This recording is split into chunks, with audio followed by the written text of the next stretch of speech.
Now we come to the characters who are going to bring to life your story and your theme. You can do a lot of things with characters. You can have great fun with them. Don't forget, no matter how dark the story might be, to have a little humour.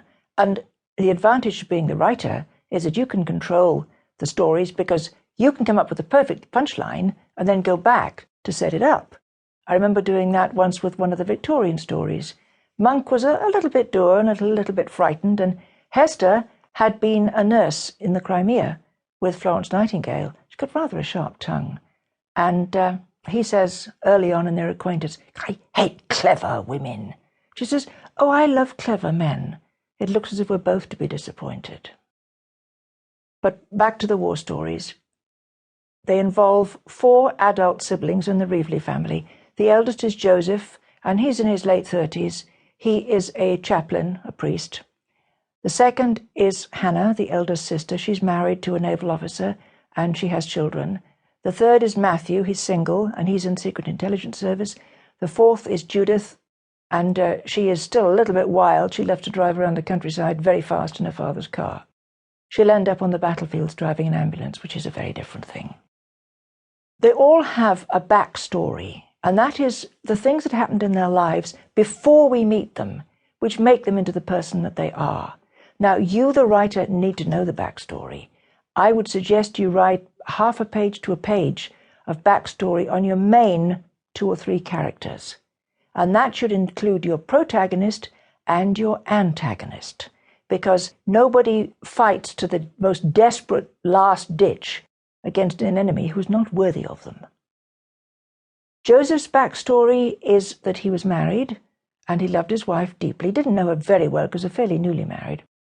But she died in childbirth, so he lost his wife and his child in one devastating night. Now, he still wants very much to be a good man and a good chaplain, but he does not want to become emotionally involved. He gives up having an active parish priest position because he just doesn't want to get involved in other people's pain. But he wants to be a good priest.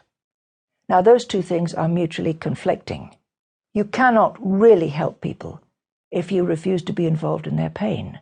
So, therefore, his goal is going to be very difficult to achieve. It's a good thing to get a conflict so that you yourself are stepping in your own way, because then you have to resolve it. You can't get rid of somebody else and say, right, it's your fault. And very often we have mixed and conflicting feelings, and the internal conflict, the battle with ourselves, is one of the most interesting and the most productive, and that's where we grow. Hannah, the eldest sister, she wants to be like her mother, and she does not want to face change, and the world is completely changing. World War I, the war to end all wars, saw the end of history as it used to be. If you look at a picture of a woman before the war, with her almost ankle-length dress, very feminine, very soft, very gentle, and you think of what happened during the war and the changes, and after the war, short skirts, short hair, independence, the vote, many jobs, that's a tremendous change for 4 or 5 years. And change can be frightening. And then there's Matthew, who works in the Secret Intelligence Service.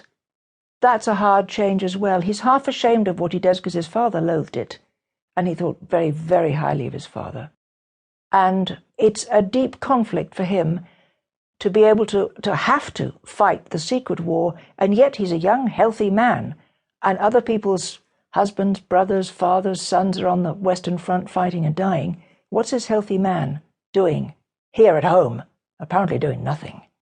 Gets given the white feather in the streets a few times. How do you contain your temper and not say, look, I'm fighting a different war. You need me as much as you need everybody else.